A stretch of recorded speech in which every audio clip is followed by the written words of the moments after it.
Cek cek cek cek cek cek cek cek. Nah, iya dilanjut dengan uji one sample t-test. Nah, atau uji T1. Nah, di sini langsung buka SPSS-nya.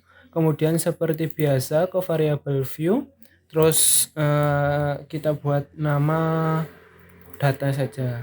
Nah, seperti bisa juga untuk sebentar. Nah, kita kasih nama data. Seperti biasa untuk desimal dari 2 itu dijadikan 0. Kemudian ke data view, di sini saya juga sudah menyiapkan data. Nah, untuk one sample t-test saya memiliki 15 data dengan bandingan 75. 75 itu apa? Nanti saya jelaskan. Oke, jadi datanya kita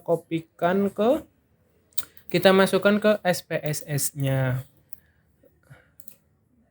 Nah, ketika data sudah masuk, untuk langkah pertama melakukan one sample t-test itu kita uji normalitas dulu.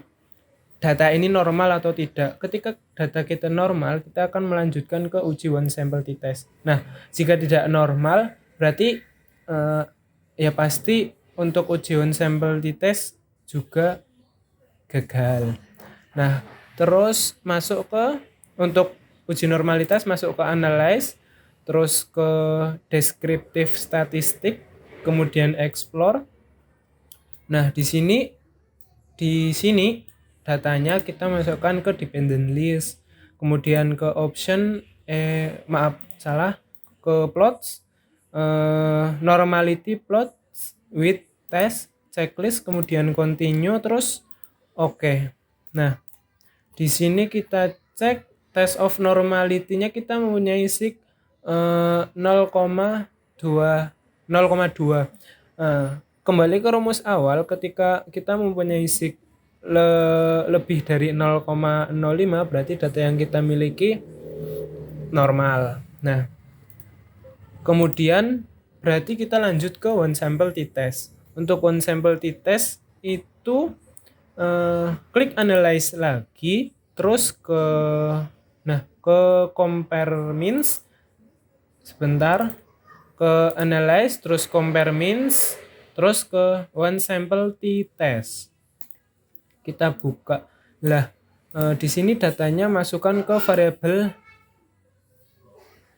test variable. Nah, kemudian kita buka data yang tadi dengan bandingan 75. Nah, angka 75 ini kita ibaratkan sebagai KKM. Nah, ini memasukkan angka 75 di mana? Itu di test value. Di sini ibarat gampangannya ini KKM. Jadi KKM-nya itu 75. Nah, kemudian kita langsung oke.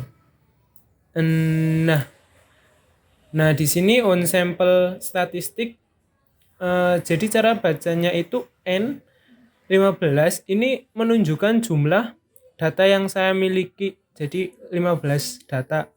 Nah, kemudian mean itu seperti biasa rata-rata, terus standar deviation itu simpangan bakunya, terus lanjut ke one sample test.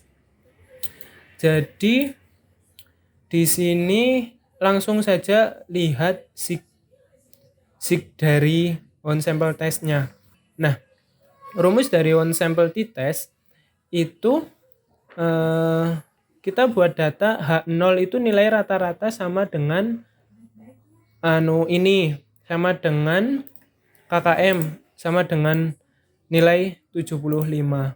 Nah, HA nilai rata-rata itu tidak sama dengan 75. Nah, rumusnya, jika nilai sig itu lebih kecil dari 0,05, maka H0-nya ditolak. Nah, kemudian jika nilai sig-nya lebih besar dari 0,05, maka H0 diterima.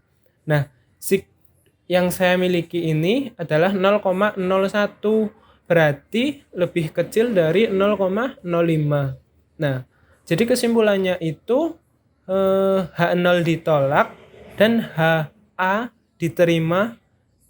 Jadi dapat berarti bahwa nilai rata-rata siswa itu tidak sama dengan nilai KKM.